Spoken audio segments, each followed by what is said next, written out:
Sir special ఏంటంటే మనది ఇది నేచర్తో కుకింగ్ అయ్యే స్పెషల్. మనం బ్యాంబూలో ఉన్న వాటర్తో అథెంటిక్ నేచర్ స్పైసెస్తో మనం వాడుకుంటూ లైక్ ఇలాచీ పెప్పర్స్ కానీ మిరియాలు కానీ దానిలో వచ్చే స్పైసెస్తో హెల్తీ ఫుడ్గా రెడీ అవుతుంది. దీనివల్ల యూజెస్ అంటే దానిలో ఉన్న వాటర్ టెక్స్చర్ అంతా బిర్యానీలో ఫ్లేవర్ కింద తీసుకోవడం వల్ల దాని ఒక అథెంటిక్ ఫ్లేవర్ కింద వస్తుంది. దాని నుంచి మనకి హెల్దీ బిర్యానీ అంటే ఈ టైప్ బిర్యానీ అనేది.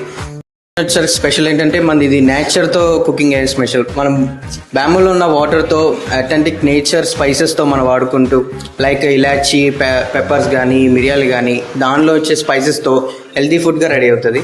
దీనివల్ల యూజెస్ అంటే దానిలో ఉన్న వాటర్ టెక్స్చర్ అంతా బిర్యానీలో ఫ్లేవర్ కింద తీసుకోవడం వల్ల దాని ఒక అథెంటిక్ ఫ్లేవర్ కింద వస్తుంది. దాని నుంచి మనకి హెల్దీ బిర్యానీ అంటే ఈ టైప్ బిర్యానీ అనేది.